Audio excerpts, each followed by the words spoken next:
নমস্কার, সুরজিৎ মান্না ক্রিয়েশনস চ্যানেলের পক্ষ থেকে তোমাদের সবাইকে সুস্বাগতম। আশা করি তোমরা সকলে ভালো এবং সুস্থ আছো। আমি তোমাদের জন্য এই ভিডিওটিতে তুলে ধরছি 2025 সালের রায় ও মার্টিন প্রশ্নবিচিত্রা থেকে ক্লাস 9-এর সেকেন্ড ইউনিট টেস্টের জন্য ইতিহাসের এক সেট প্রশ্নপত্রের সম্পূর্ণ সমাধান করছি। তার আগে তোমাদের কাছে অনুরোধ, তোমরা ভিডিওটি না টেনে পুরোটা দেখো। ভিডিওটি কেমন লাগলো কমেন্ট করে জানিও। ভিডিওটিতে লাইক দাও এবং শেয়ার করো, এবং চ্যানেলে নতুন হলে চ্যানেলটিকে সাবস্ক্রাইব করে চ্যানেলের সঙ্গে যুক্ত হয়ে যাও, কারণ তোমরা আমার এই চ্যানেলের মাধ্যমে ক্লাস 9-এর রায় ও মার্টিন প্রশ্নবিচিত্রা থেকে সেকেন্ড ইউনিট টেস্টের জন্য 2025 সালের ইতিহাস, ভূগোল, বাংলা, জীবন বিজ্ঞান এই 4টি বিষয়ের সমাধান পাবে। আমি এখন ইতিহাসের এক সেট প্রশ্নপত্রের সম্পূর্ণ সমাধান করছি। তোমরা পুরো ভিডিওটি লক্ষ্য করো। 414 নম্বর পেজের 12 নম্বর school Shantipur municipal high school, এই স্কুলের প্রশ্নপত্রের সেটি আলোচনা করছি। এর আগে আমি 1 থেকে 11 নম্বর স্কুল আলোচনা করে দিয়েছি। তোমরা ওই ভিডিওগুলো দেখতে চাইলে আমার চ্যানেলের প্লে লিস্টে গিয়ে দেখে নাও, না হলে এই ভিডিও ডিসক্রিপশনে তার লিঙ্ক দেওয়া আছে, ওখানে ক্লিক করে দেখে নিতে পারো। বিভাগ কয়, 1 থেকে সঠিক উত্তরটি নির্বাচন করো। প্রথমে রয়েছে কার্লস বা ডিগ্রি ঘোষিত হয়েছিল, অপশন এ তে অস্ট্রিয়ায়। 2 নম্বরে কোন বছর ফ্রাঙ্কফুর্টের চুক্তি স্বাক্ষরিত হয়, অপশন ডি তে 1871 খ্রিস্টাব্দে। 3 নম্বরে ইউরোপের রুগ্ন মানুষ বলা হতো, অপশন ডি তে তুরস্ককে। 4 নম্বরে কোন দেশে লুডাইট দাঙ্গা হয়েছিল, অপশন সি তে ইংল্যান্ডে। 5 নম্বরে a new view of society গ্রন্থটির লেখক, অপশন সি তে রবার্ট আওয়েন। 6 নম্বরে তিয়েনসিনের সন্ধি স্বাক্ষরিত হয়েছিল, অপশন বি তে 1858 খ্রিস্টাব্দে। 7 নম্বরে আধুনিক রাশিয়ার জনক ছিলেন, অপশন সি তে পিটার দ্য গ্রেট। 8 নম্বরে সেরাজেভো রাজধানী ছিল, অপশন সি তে বসনিয়ার। বিভাগ ক্ষয়ে 2 দাগে নিম্নলিখিত প্রশ্নগুলির উত্তর দাও। এ তে এক কথায় উত্তর দাও। প্রথমে হচ্ছে ইয়ং ইটালিকে প্রতিষ্ঠা করেন, জোসেফ ম্যাথসিনি। 2 নম্বর কোন গ্রন্থটিকে সমাজতন্ত্রবাদীর বাইবেল বলা হয়, কার্ল মার্কসের লেখা দাস ক্যাপিটালকে। 3 নম্বর প্রাভদা কি, না বলশেবিক দলের মুখপত্রের নাম প্রাভদা। বিদ্যাগ সত্য বা মিথ্যা নির্ণয় করো। প্রথমে রয়েছে জার্মানির ঐক্যের প্রথম ধাপ ছিল জোল ভেরাইন প্রতিষ্ঠা, সত্য। 2 নম্বরে ইউটোপিয়া গ্রন্থের লেখক ছিলেন টমাস মোর, সত্য। 3 নম্বরে নানকিং এর সন্ধি দ্বারা চীন 11টি বন্দর বিদেশিদের জন্য খুলে দিতে বাধ্য হয়, মিথ্যা। 5টি বন্দর খুলে দেয়। শীত দাগের নিচের বিবৃতিগুলির মধ্যে থেকে সঠিক ব্যাখ্যাটি খুঁজে নাও।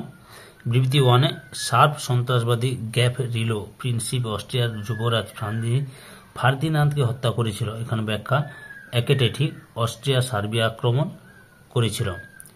2 নম্বর বিবৃতি, 1921 খ্রিস্টাব্দে লেনিন নতুন অর্থনৈতিক নীতি ঘোষণা করেছিলেন। এখানে ব্যাখ্যা, তিনটাই ঠিক, লেনিন দেশকে অর্থনৈতিক সংকট থেকে মুক্ত করতে চেয়েছিলেন। বিভাগ গয়ে 3 দাগে 2-3টি বাক্যের নিম্নলিখিত প্রশ্নগুলির উত্তর দাও, যে কোনো 4টি। প্রথমে রয়েছে জুলাই রাজতন্ত্র বলতে কি বোঝো। উত্তরটি তোমরা এখান থেকে শুরু করবে, এতটা পর্যন্ত লিখবে, বুঝতে পেরেছ। 2 নম্বরে হেটাইরিয়া ফিলিকে কি, উত্তরটি দেখো, এখান থেকে শুরু করবে, এতটা পর্যন্ত লিখবে। পরের প্রশ্ন, শিল্পাশ্রয় মূলধন বলতে কি বোঝো। উত্তরটি লেখো, শিল্প বিপ্লবের পর ব্যবসা বাণিজ্যের পরিবর্তে শিল্পে মূলধন বিনিয়োগের প্রবণতা বৃদ্ধি পায়। শিল্পে নিয়োজিত এই মূলধন শিল্প মূলধন নামে পরিচিত। পরের প্রশ্ন, মুক্তদ্বার নীতি কি। উত্তরটি দেখো, এখান থেকে শুরু করবে, এতটা পর্যন্ত লিখবে। পরের প্রশ্ন, রুশীকরণ নীতি বলতে কি বোঝো। উত্তরটি তোমরা এখান থেকে শুরু করবে, এতটা পর্যন্ত লিখবে। 6 নম্বর প্রশ্ন, ফ্যাসিবাদ কি। উত্তরটি লেখো, ফ্যাসিবাদ, এখান থেকে শুরু করে এতটা পর্যন্ত লিখবে। বিভাগ ঘয়ে 4 দাগে 7 বা 8টি বাক্যের নিম্নলিখিত প্রশ্নগুলির যে কোনো 2টি উত্তর দাও। প্রথমে হচ্ছে ফ্রান্সে ফেব্রুয়ারি বিপ্লবের কি প্রভাব পড়েছিল। উত্তরটি লক্ষ্য করো, এখান থেকে শুরু করবে,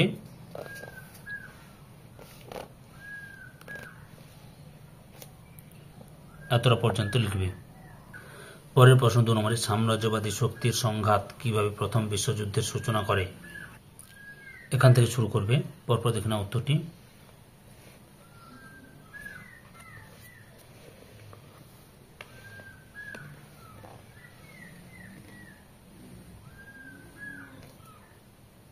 এতটা পর্যন্ত লিখবে। পরের প্রশ্ন 3 নম্বরে লেনিনের এপ্রিল থিসিস কি? উত্তরটি দেখো, এখান থেকে শুরু করবে।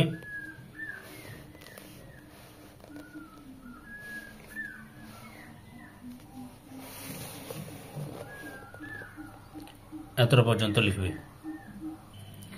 বিভাগ মতে 5 দাগে 15-16টি বাক্যের নিম্নলিখিত প্রশ্নের উত্তর দাও, যে কোনো একটি। প্রথমে রয়েছে ভিয়েনা সম্মেলন সম্পর্কে আলোচনা করো। উত্তরটি লক্ষ্য করো, এখান থেকে শুরু করবে, ভূমিকা থেকে। পরপর দেখে নাও।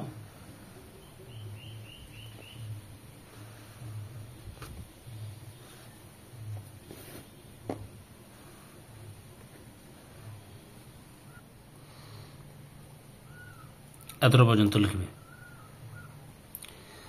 2 নম্বর সমাজ, রাজনীতি, অর্থনীতি, শিল্প বিপ্লবের প্রভাব সম্পর্কে কি জানো? এখান থেকে শুরু করবে, পরপর দেখে নাও উত্তরটি। আবার লক্ষ্য করো।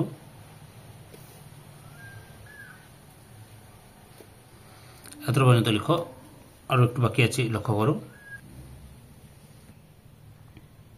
আবার এখান থেকে শুরু করবে।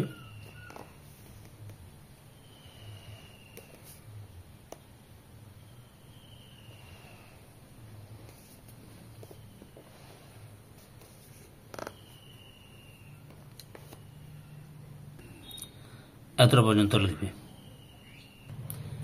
3 নম্বরে অর্থনৈতিক মহামন্দা বলতে কি বোঝো? এখান থেকে শুরু করবে, এতটা পর্যন্ত লিখবে। 1929-এর আর্থিক মহামন্দার কারণগুলি কি ছিল? উত্তরটি লক্ষ্য করো, এখান থেকে শুরু করবে, পরপর দেখে নাও।